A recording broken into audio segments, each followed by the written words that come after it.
Jayna, welcome to the show. Yeah, I'm so excited to be here. It's been a long time coming.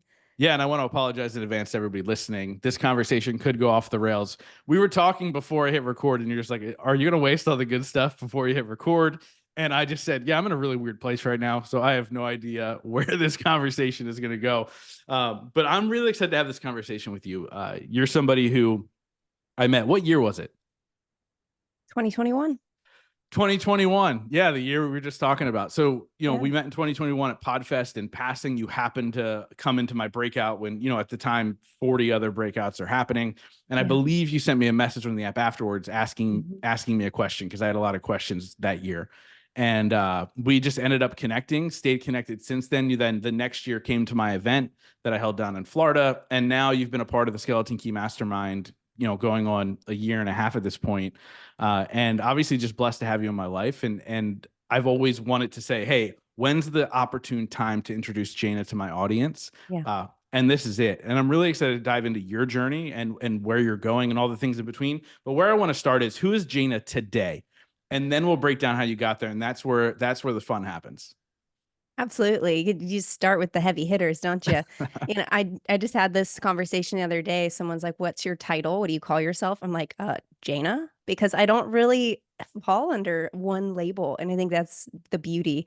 I love speaking on stages and helping people. And a lot of what I do, and I get the opportunity to help other people learn how to speak on stages, including in front of cameras and doing social media content and taking it from feeling the pressure to having a playful attitude about it and like having fun again, as well as on the flip side of business, is a lot of people that I get to work with are business owners, entrepreneurs, is also helping them regulate their emotions because we get stressed. Business can be hard. And so sometimes we need someone to remind us to slow down. So it's either creative work, speaking, or really helping people with their emotions. Yeah, and I've seen in the last couple of years that I've known you, I've seen so much evolution in you. And the one thing I realize is a lot of times we say evolution of people and they're just a new person. The thing is you just become a deeper version of yourself. The one thing that I appreciate what you do is when you dive into something, you go all in and you learn at such a deep level that you're then able to translate that skill into the clients that you work with and everything else in between. Now, when we met, you spoke to women who were dealing with traumas and sexual traumas and everything else in between. Mhm. Let's talk a little bit about that journey and how that was kind of the starting point, and then I want to talk about how you evolved into what you're doing now. Yeah, absolutely. If we go all the way back to a night, the pivotal night that I had was literally laying in bed. I was working 16-hour days with a cleaning business. I was a good couple years into a lot of medical issues and having multiple surgeries. And I laid in that bed and was like, if money didn't matter, what would I do with my life? And I drew out the blueprint for what is now my online business and what I'm doing with people. But that night was so pivotal. But that wasn't the beginning. There's so many layers. Like you said, I've had so many restarts or evolutions and pivots. Truly started when on Labor Day in 2011, 2012, Labor Day, I developed a cyst on my vulva. And I know you've heard this story so many times, but I know that there are a lot of listeners who never have heard this. So I developed it. It was about the size of a golf ball, and I went to the ER and had it drained. And it came back with a vengeance 3 days later. So they put me into an emergency surgery. And I was in the hospital for 8 days and I was begging, like, how do I get out of here? And they're like, well, you got to be off morphine for a period of time. I'm like, okay, I got it. And all that to say, I recovered for 3 months and it came back. So I went back into surgery. I recovered for another 3 months, came back again, went to a new doctor. And what this doctor told me, this is the core of everything that I teach. You can take all the modalities and pull it together to this is there's a root at the top and the root at the bottom of this gland that kept inflaming. And so the doctor cut the root, the top and bottom, and pulled the gland out. The new doctor came in and said, here's the problem. If you don't get the root of the problem, the symptoms will persist. And the first doctor didn't get the root of the problem. And then the second doctor came in, cleaned it up, and I was good for about 4 years.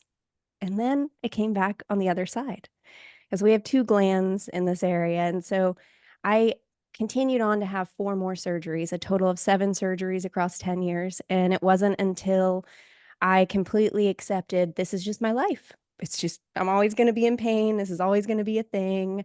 I tried to look into food. I tried to look into like, what am I rubbing on my skin? What potions, lotions, and like, what do I need to make myself better? I tried it all. And I finally was like, you know what? Just is what it is. And then I went to go learn neurolinguistic programming. And while I was there, I did what's called a breakthrough session. And in that session, I was given the opportunity to completely forgive all of the people who have harmed me and all of the people who caused me sexual trauma in my own world. And magically enough, the cyst stopped happening. And it has been 3.5 years, and I have not had another one. I still get goosies every single time I tell this Amazing. story because it was not the physical changes that changed anything. It was the emotional. It wasn't until I finally like forgave those core wounds. And so it's a big focus is really helping a lot of women who are survivors realize that those tummy pains you have, those endometriosis, these other symptoms that are popping up, sometimes it's not about the food you're eating. Sometimes it's not about these things. We got to look deeper and actually look at like, do you have things that you're holding on to? Because that is emotionally going to turn up in a physical way, as I truly believe 99% of disease is psychosomatic. And so Yeah. that like have such a burning passion to help women in that area. And I've put a lot of time, effort, and energy into creating things specifically for them because I don't want anyone to have to experience what I did. Yeah, I always like to take the woo of what people are talking about and turn it into science. Like there's actual Mhm. science behind this, and I know that you know it way deeper than I do. Talk a little bit about, because some people are going to hear that and go, whatever. Yep. Like it was all the medical intervention over the years that cured it and blah blah blah. This is just the dumb woo woo thing. Talk a little bit about the science behind the healing process of our mind and our emotions that then transpire into physical. Yeah. If we think about like what you focus on, and everybody's heard where you focus, like that's where your energy goes. And the same thing goes in your body. And I was really holding on to these negative experiences in a way that my focus was in those areas. And we are energetic beings. So I'm trying to keep this real simple. I want everyone to get this. We are atoms just bouncing around. We're just bouncing around. And if you're excited and passionate and having fun, you're at high energy, those atoms are bouncing really fast. And if you're feeling depressed and sad, and just frustrated, it might be lower and have like a lower, those atoms aren't bouncing as fast. But when we have an experience that might be highly traumatic, your brain wants to protect you from that. And so we don't end up fully processing those emotions. While we may feel shame or guilt or fear, right? We're going to feel those things. It's natural for the brain to say, well, if we continue to feel this, you're going to essentially break mentally. And so it protects you by either blacking it out. A lot of people can't remember these things, or it kind of tucks that energy away. You never fully process it and let it out. So what's happening is that energy gets stuck in the body. And it's my belief that the energy for me was in a specific, we don't need to get all into like chakras and stuff, but it's in a specific area. It was a sexual trauma. And so that for me left it in my sexual organs. So that energy was never processed and that energy held space there. So it just causes more issues because like I said, there's so much science out there behind this now, the mind and body connection, which makes it easier to talk about this without it feeling woo woo, Yeah. but it breaks down to like your environment and your energy impact your cells first and foremost. And my environment, when I was having those cysts over and over, I wasn't safe. I was in toxic places where people were speaking down to me all the time. I had no worth. I felt like nothing. I felt like I didn't deserve space. And that in itself is going to impact your body because it's not going to be strong. It's going to be weak. And it's going to say, "Oh, we're weak. Let's be weak. We're Yeah. hurting." And I kept telling myself the story of these cysts and those stories perpetuating themselves. It's all energy. That energy just gets stuck. So the idea of so many different forms of therapy can help you because those therapy forms, what they're doing, whether it's cognitive, behavioral, like whether you're just talking it out, whether you're doing, you know, I EMDR, where you're like watching someone's finger move or lights blinking or whatever the modality is. You can do, mental and emotional release. You can do hypnosis, all sorts of things. Everything that they're doing is just moving that energy and getting it out of your body. And Have you ever done so psychedelics? I have. I Okay, have. so I'm gonna stop you because this is something that I had a mentor and a coach years ago who helped me through a ton of trauma, and she was always Yeah. constantly like, you got to try plant medicine, you got to do this, you got to do that, and I just refused because she told me all the terrible stories about how you're gonna puke and shit yourself and like all these things that potentially come with it, and I know don't at me. Like I understand not everybody has that reaction, but Yeah. 9 times out of 10, I'm going to have that reaction. How much of that did played into this, right? Because you're talking a lot about releasing, right? Yeah. Releasing traumas, releasing history, releasing the stories that we tell ourselves. And I've heard time and time again that plant medicine opens you up to it because a lot of times it is that as Gabby Bernstein says, the big T trauma that we forget about or we choose to hide. Yep. What was that a big part of your journey? Was it a one-off thing? Like what was your take on plant medicine? It's so interesting because I think plant medicine played the perfect role in my journey. A lot of people go in seeking something, and it fell in my lap. It was honestly, it was 3 or 4 weeks after my breakthrough session where I had already seen massive change on a conscious and subconscious level. And all I really had left was to process these energies. So the plant medicine, all it does is opens you up. It takes the veil away. It allows you to feel and experience things easier because it gets you out of your head and into your body. Is such an easy way to put that. So for me, going only a few weeks later, it was a huge, huge revelation for me. I was able to, again, it was part of forgiving everybody. That was a huge piece. I had like almost a rebirth in a sense. And I had a lot of old memories come up that I had been blocked from that were like, oh, that's why this is. So it Mm. was a massive, massive part of it. Um, Gosh, I could do a whole talk, like I talk for an hours on this. I've done so many episodes talking about it, but I think one of the big ones wasn't just the plant medicine, but they also did breath work. And that breath work was so powerful, um, allowing me to have experiences that I are just unfounded, but at the same time played such a big role in this. So, the thing I would caution people on with plant medicine is that I have also seen people who did it the same time as me, and they've gone back 8, 9, 10, 12 times, and it becomes this cycle of they're always seeking more. And I Mm. think that almost is an abuse of the plant at that point. And it's like, so those who feel called to it and want to explore, go for it. I did not feel a need to go back again because as it was explained to me, it's only opening you up to things and I only needed it that once. Sure. Maybe in another decade, I'll find myself in another rut where I'm like, all right, we're peeling back the layers of this onion. Like, I'm ready decade for it a again. decade more trauma that you've experienced through Exactly. that time. It's so interesting, and I'm so glad you brought up the people that go back 6, 7, 8, 9 times. I know people who go back multiple times a year. And a lot of times it's people that struggle with addiction. And I'm like, you just found your new Mhm. addiction. Like you just Yep. replaced something with this other high.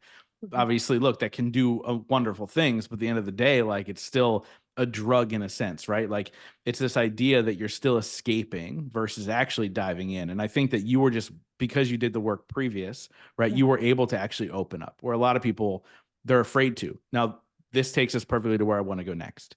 You're Cool. somebody who isn't afraid to burn the boats. You're somebody who isn't afraid to start over, right? And at least it's how it appears, right? Yeah. And obviously there's fear there no matter, but you do it anyway type of thing. Yeah. But you're not afraid to burn the boats. You're not afraid to start over. You're not afraid to question whether you're on the right path. You're almost like your own bruiser in a sense, right? Like questioning the direction in which you're going, right? And so when I look at that, a lot of people fail to live their life of purpose or fail to find happiness in their life because they're too afraid to let go. What are Mhm. some things that you can teach people to be comfortable in the idea of letting go to pursue something greater because there's so much safety in staying even if it's not a great place to be in? Yeah, it's the sunk cost fallacy. So many people, I put so much time and effort, I can't let it go. I can't. But what are you sacrificing on the other side that you don't even know is there? So just piggyback right off where we left off with the psychedelics. While I was there doing that in Costa Rica, I started going viral and for 2 years continued to go viral consistently over and over and over. And over 20 million views. And I built such a following and I loved it. I was having so much fun. And I got so much experience with like what works, what doesn't. And then I got to a point just last year in July where I really thought my calling was to speak on someone else's stage. And it was the first time going to work for someone else in over a decade, have been working for myself in all the capacities. And I was like, let's do this. You guys saw me go through the training. You guys saw how lit up I was. I was like, this is it. This is it. Yeah. So I deleted everything. I deleted 2 seasons of a podcast. I deleted in my Instagram I had been building for 13 years. I had been building that. It was like every single thing I had of me on the internet, I wiped it off the internet. And I want to start fresh because this new brand, they were a little bit more on the spiritual side of things. And so I knew that the only way to work with them was to get rid of what I had been building, which was teaching men intimacy and relationship skills. And not everyone interpreted what I was doing the same way. So I was like, all right, I trust I'm letting this go because I truly believe this or something better. And I was hitting such a wall with that. And I was having these lower moments where I'm like, this must not be it. Because when I am in alignment, I'm on fire. But when I have this like you laugh because you've seen it. Yeah. Like Yeah. it's so but when I hit these ruts where I could sleep all day, I'm like, all right, there's something here I need to be looking at. So gave it all up, went for that career. 6 months later, figured out this is not it. And I need to go back to doing me. And here I am rebuilding from scratch. And it's a journey. So the tip for you is to think about this way. Think of a child who has 2 lollipops in each hand, and they're so excited about these lollipops. Right. And then you have a parent come up and says, hey, I want to give you something, but you have to release one or both of these to be able to get it. And we don't know what's behind that parent's back. And most people right now are like, no, but I have 2 lollipops and maybe it's just a stick of gum. I don't know. I really like my lollipops. I mean, it's not the best, and you don't realize that behind their back, there's like a basket of candy and like you have everything you could ever want, but you need both hands. And so I was looking at it like, well, I could take my content, I could just take off some of it. I could sort through it and keep the good stuff and like release one hand, but not the other. But if I only have one hand, I can't hold the most. And so in that case, I was like, let's do it. And I let go of both. And now I know that what is coming my way is so much bigger.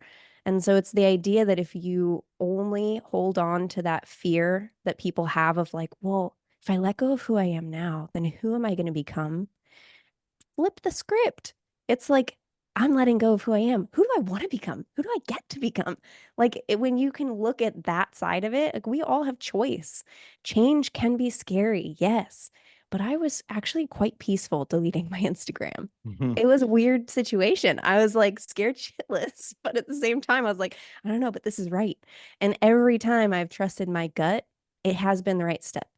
Trusting my gut to walk into the room and listen to you speak, trusting my gut to ask that final question that day, trusting my gut to actually reach out and ask you to be on my podcast, which was like episode 6 or something like that. And I had not Which even is no had a longer on show. the internet. It was it was like such an early start, but that has led me down so many paths to meeting so many more people that I never would have imagined. So it's the idea that you can only see what's happening. And yes, there's sunk cost, but you are not starting over. You're just starting again. And Mm. every single thing you've learned up until then, you can now apply it to the new thing, which can actually get you results faster because you've learned and you failed before. That's kind of the best I've got is just trust. You have to trust that little voice, that little gut that's telling you to move. Yeah. No, and it's so true. And I loved that analogy with the kid with the 2 lollipops because it's so very true, right? There, even though there you have a desire for more, there's comfort in just knowing, hey, at least I have this. But I don't think as humans we're meant to be spending this lifetime in mediocrity. And a lot of the times the journey is the reason we learn the new skill that takes us to the next thing that will give us the next, the next ability to level up. But we have to be able to let go of the past in order to gain that skill and that and learn those lessons through the way, right? Like I've seen you over the last year go through that whole entire thing you just explained, right? Serving, obviously I didn't know you in the cleaning world. Were you still doing the cleaning when we met? No, I had just sold my cleaning business just before it. Yeah, so you sold your cleaning business. We met. You were serving women at a super deep level, and then you got into with that organization, and now you've evolved into this person. But you couldn't be what you're doing now without Mhm. having that intermission, so to say, Yeah. right? And so there's this constant idea that just because it doesn't work out, that you failed. No, it doesn't work out because you needed to learn a lesson in order to create the next thing. And I want to get into what you're doing now, right? You're still serving women in a deep level, right? I just posted about you speaking at my Growth Now Summit Live coming up in September. And I talked about how you still serve women at a deeper level, but you also give them the tools to then impact other women. And this is the piece I think most people miss, right? A Yeah. lot of coaches, a lot of people that are there to as a service to others to help them and walk them through things and do all the things for them, even at a high level. They go, great. I taught you what I needed to teach you. I'm out. I made my money. I don't need to do anything else. Like the one thing that you and I have in common is it's not about me. Yes, I can make an impact to this one person, but how much impact can that one person make beyond that? Yeah. And you have to be able to give them the tools. Talk a little bit about what you're doing now to help individuals be free, right? Through your app that you have, like be free and open up and work through the craziness of the world, as we were talking about before I hit record. And then helping them once they get healed, helping them then help other people as well. Yeah, absolutely. Because it's all about the trickle down effect. That's my huge thing. If I can help people at the top, then everyone in their family gets impacted. Anyone in their company who's an employee or a coworker or contractor, anyone they run into is going to be impacted. So I'm always thinking two or three people beyond the person I'm speaking to. And so that's a huge factor in it all. And so what I get to do with the app is really fun. Is the app is called Healthy Emotional Regulation, and it's truly just about giving you tools to be able to regulate your emotions, whether that's you having a panic attack and needing just, I have a guided meditation on there. It's just 4 minutes and me like heavy breathing in your ear. It's great because it's ASMR great. at its finest. Exactly. And I say it that way jokingly, but it's a very calm. I made sure my energy was grounded and centered because sometimes you just need that. And if you can pace my breathing, then you're going to slow your heart rate and you're just going to feel better. Some people really reached out and said they needed help with journaling. They said, I know you had mentioned at one point, you just stare at the page and like, I don't know what to write. Like, so for me, I love journaling. I have so many things to write about. So I created journal prompts to where you can digitally enter them and then it'll email you all your responses and just keep a digital journal. There's so many things. Movement is involved. So you have stretching and foam rolling. Eventually, I'll have some cardio stuff in there and some weightlifting because all of movement, like it helps process, it helps your brain. And then meditations and then mindfulness. There's a whole segment in there that has, but I'm really into Notion. Notion is a database platform that has so many features that I've built a ton of templates for people. So there's like a time audit where you can figure out where's your time actually going. There's financial We all know where it's trackers, going, social media. social media, exactly. But when you put that down and you say 6 hours a day and you're like, "Oh, that's 3% of my day or my week," or when you see that, you're like, okay, this is a problem. So the app is just all of the tools. Anything that I have found, resources, tools, videos, books, anything has been put in this app to help you. So it's all of the accumulation of the last decade of my own knowledge. And I also I work with people on a one-on-one basis doing breakthrough sessions because it was so impactful for me that I find it's huge for others. And it's a full day with me where we essentially rewire how your brain works. And that because everything starts with what we're programmed, our beliefs. And so if we can shift those beliefs, we can shift the way we think, speak, and act. And that's going to get you different results. And I find that that's super impactful for people when you could just give them the tools to be able to shift their mind and their mindset. That's really, truly what's going to get you the difference in the impact. Because I find that a lot of businesses and business owners, your business only grows to the extent that you do. And so if your Mm, beliefs are that that $12,000 month is a big, good month, awesome. That's going to be a big month for your business. But there are other people out there who have $300,000, $500,000 months, and they look at that and they say it's a small month. It's like, what is your belief system about yourself and your capacity in your business? Like all of that plays a role. So once we can regulate our emotions, we can think more clearly. And once we can figure out what stories are you telling that aren't serving you, that's the combination for literally creating whatever life you want.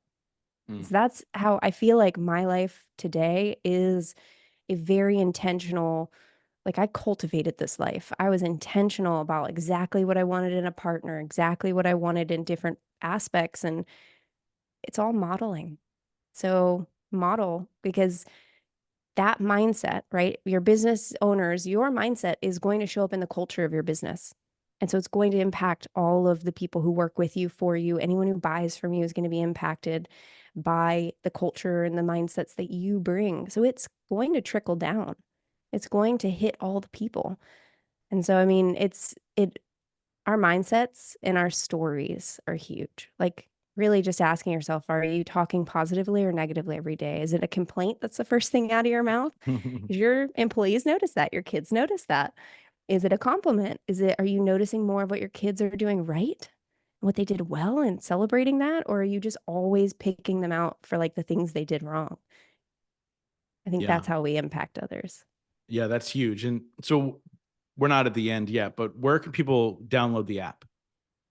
Oh, it's on the iOS App Store. You could just search healthy emotional regulation, just 3 words. It will soon be on the Google Play Store. We are working on that. Uh, we, We'll get I there. have, yeah, we'll get there. We have to have people be consistently using it, and making the app was the easy part. Getting people to enjoy it and utilize it is what we're learning is the learning curve. Yeah, I think that saying of you can lead a horse to water, but you can't make it drink is such a true statement. And I think a lot of people who realize they've been led to water so much and they've never drank need to start drinking. Like you need to start trying, right? And you're the greatest example of like opportunity. Let me try it out, right? You've been led to water, you've drank. You've been led to other water, you drank, so on and so forth. And so many people get led to water and they don't do anything about it, right? Like, and spending so much time with me over the last year and a half, like the biggest thing that frustrates me is lack of action. It's Mhm. lack of taking accountability for yourself and saying, okay, how can I make this better? How can I actually implement this into my business, into my life, into my relationship, into my everything? And you're somebody who does it at such a deep level. And then you also honor other people who do it as well at such a deep level, right? Like Yeah. I truly believe that you are the cheerleader of the Skeleton Key Mastermind. You're the person who's always there to support and connect and listen and do all those things that a cheerleader does and really, really amps people up. You actually also might be a softie, probably more softie now that I'm saying all these things. But you're super understanding of it, and the empathy that you bring into it, I think, is so important. But that's just naturally who you are, right? And so what do you feel, how has that benefited you in life? Being somebody who's empathetic and able to listen and understand and not judge. How has that kind of helped you to become who you are? Yeah, I mean, it's such a great question because I went through a phase where I thought it actually wasn't benefiting me and it was hurting me. And then I've recently come back around to it really is a beneficial thing to be able to be empathetic and put yourself in someone else's situation, put yourself in their shoes, like just listen is so powerful because everyone wants to throw advice at people all the time. And while people do come to me for advice a lot, and they trust it and it's there, it's solid, there are some times where advice isn't needed, and it's just being present. It's just being, asking good questions, sitting with it's like I like to tell my friends, like, "We don't need to do anything. I'm just here to sit in the mud with you." Like, I Mm, really just wanna sit here. I know it's gonna be, shitty. The rain is coming down. We're in the dirt. Like, that's okay. I'm here to sit with you. And I think that is so much more powerful than anything else that we can do because that connection with people is so lost. And I feel like honestly, it's something I tuned into and got really good at not just doing it in person, but also across the internet.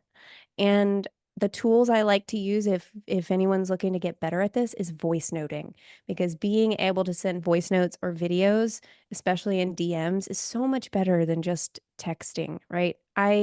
While going viral, spent a lot of time in my DMs and I would voice note anyone and everyone who would DM me. And they were like, "Oh my God, I've never had a influencer message me back." And I'm mm. like, "Okay, cool. I'm influential, but I'm not an influencer, but thanks, appreciate it. How are you doing?" And like had real conversations. And I think that's why I did so well was because people are so used to being used for their attention and not actually connected with. And there's a lot of times where I can have a conversation with someone and I feel for a second like, oh, they're really empathetic. They're hearing me.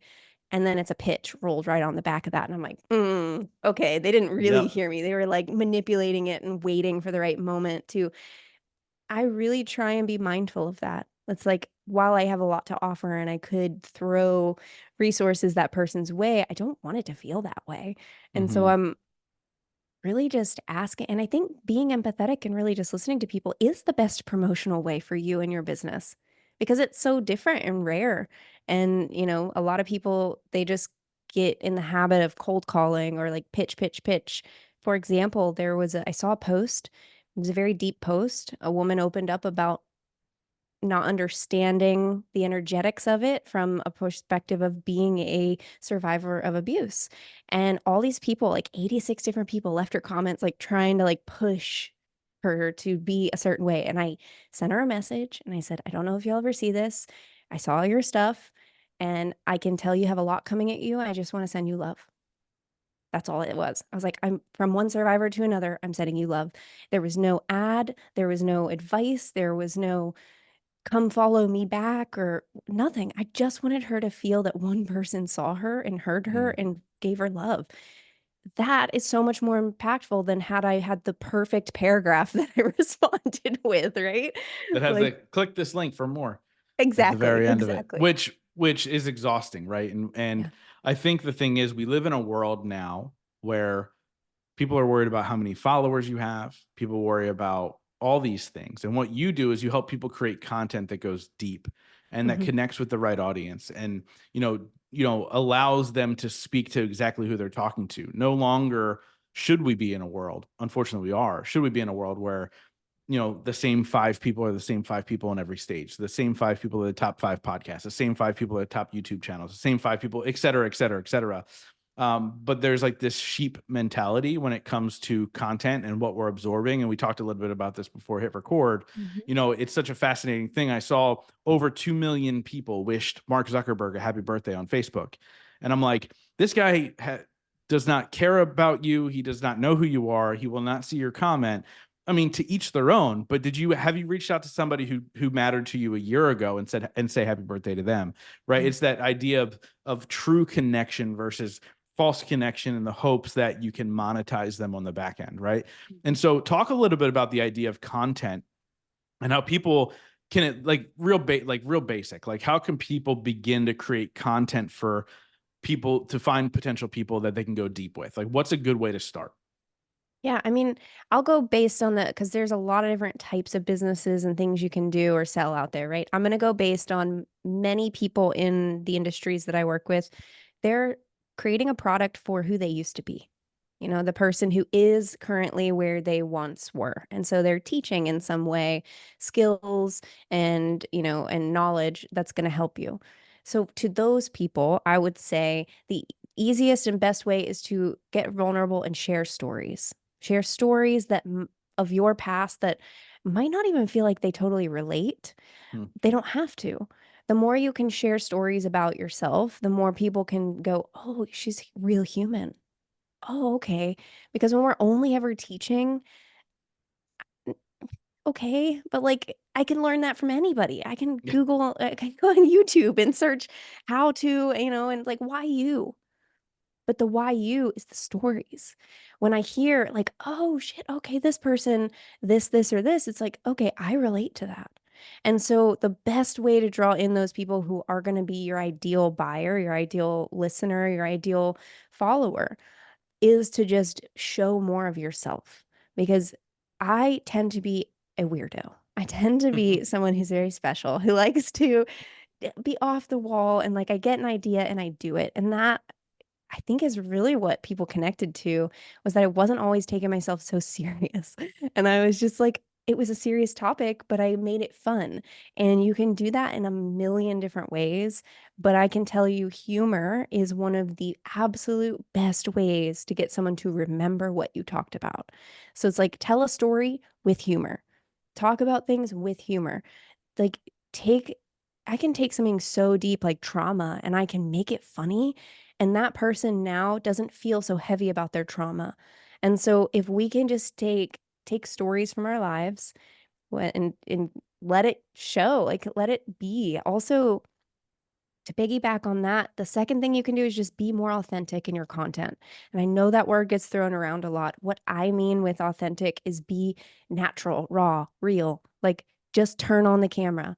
Don't always pick up the room behind you. Don't always like get the lighting just right. Like yes, lighting matters. Yes, audio matters, but sometimes when you just pick up the phone and talk right into it and just go, those do better because it's real. It's like sitting next to someone in a car and they're talking to you like, okay, yeah, versus someone who's in a studio that just feels so separate. That feels like Yeah. I'm not in a studio, I'm on my couch. So the girl on her couch just talking to me, it's more, it's like it's the deep levels of rapport. People don't understand that that's what's happening, but that is. So do it on the couch, do it from your car, like be places normal people would be walking outside. Studios, like this is pretty and all, but this isn't relatable. Yeah. So Yeah. yeah. 100%. And thank you so much for sharing that. So I want to ask you a question that I ask every single person on this podcast. It's a two-part question. The first part is, what is your definition of success? The second part is, what are three things you do every single day to ensure that success for yourself? Yeah, I think definition of success for me, it evolves over time, as I evolve, obviously, in a lot of ways. But the current definition of success for me is just create and have fun. Like if I'm creating things and pumping things out, I have this it's almost like I have to keep the balance of what I consume and what I create. If I consume more than I'm creating, I get depressed and I just get down. It just is what it is. But when I create more than I consume, it's a good balance. So for me, Yeah. success is truly creating more and having fun. And three things that I do to do that is one, I create every single day, no matter if it's for my business or someone else's business, whether it's in my personal life. You know, creating for me could be cooking a meal and like really just going in on that.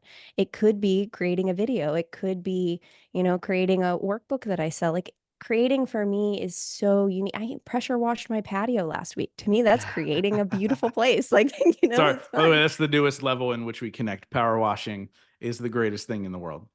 Absolutely. So I My create every day. Lauren was like, "You have a whole new personality." Like after I bought the power washing, she's like, "You're a different person. You're the power washing guy now." Is it a gas or is it electric? It's electric. Okay, cool. Yeah. I mean, I like the gas are more powerful, but Yeah, but I'm like, I don't need that. Like my dad actually owned a home improvement business when I was a kid, and part of it was power washing. So I know that there's more, but I'm like, I'm not spending that much money and then having to go get gas every time I need to use it. It's not happening. So electric yeah, it is. electric it is. Cool. The other Sorry. So things number I one, you create something every day. Number two. number two, a lot of my creativity comes from space. So I give myself the space. I wake up super early in the morning because I like how quiet it is. I can think. So I do most of my work between 4 a.m. and 9 a.m. And that's my creative time. So I prioritize that creativeness and give myself space. Like my time blocks might be a 90-minute time block to do something that I know is only going to take me 30 minutes. But I need the space to be creative and to allow that to happen versus the pressure makes it very hard to do that. And the third thing is I dance every single day, whether it's just putting on a goofy song in the morning that I just bebop around to, whether it's between sets at the gym and I'm just like grooving to whatever. I dance every day because dancing, I've never seen someone dancing on the dance floor with a frowny face. I've never That seen is them sad. true. It is like research actually shows now that without any other intervention, dance alone can resolve depression more than anything else. No drug, no nothing can even compete with it. So just get up and dance. Two Even if you're songs. terrible like me with the white man overbite dance. Hey, anybody can do the money, like, and anybody can, there's some basic ones that anybody can do.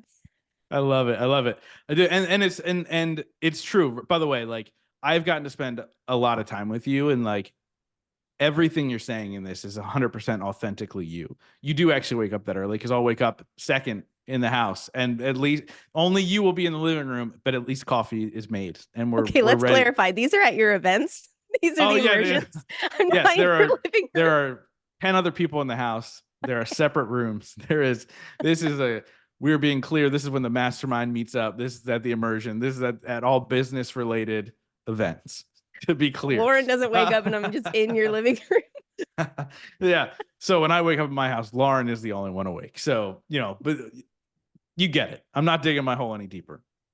So with that being said, uh, with that being said, I wrap up every single interview with the same question. But before we get there, let's get to the important stuff. How do people find you? What's all your information? What's all the good stuff? Yeah, absolutely. If you're looking for me personally on Instagram, you can find that at Jayna.Swan. Uh, and you can find that in the description or in probably the title of this, how you spell that. Yeah, So just Jayna.Swan. I also have an account if you're looking for creative inspiration and you want to learn more about how to make social media content in a fun and playful way, then truegrowth.media is an account you can follow. And if you're interested in the app itself, on Instagram, we also have healthy emotional regulation there. And that's where I post online right now. We'll have some other fun things. I do want to say that for those creatives out there, I have 60 effective hooks that I'd love to gift you guys. And you're more than welcome to just go to www.jaynaswan.com/60 effective hooks and you can grab those. But I love it. remember, always put the www dot because I have not figured out the DNS stuff yet. So you got to get that to get a. No, I love it. And like, please take advantage of that. And I'll tell you why. Like that, for somebody like me, at least, like that is the creativity problem for me. Like, it's like the finding the hook. It's the finding that thing that goes, what's the point of me making this content? That hook gives you that ability to go, okay, now I can do this around that. So take advantage of that.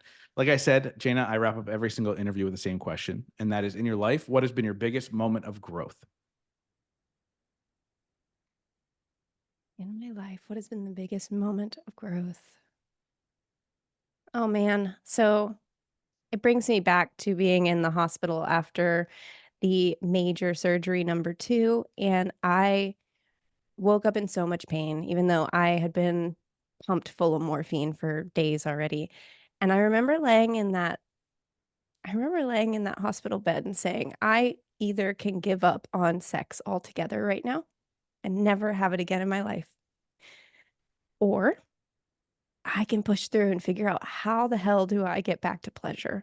And that moment was the biggest moment of like, I'm not going to give up on myself no matter how fucking painful this is.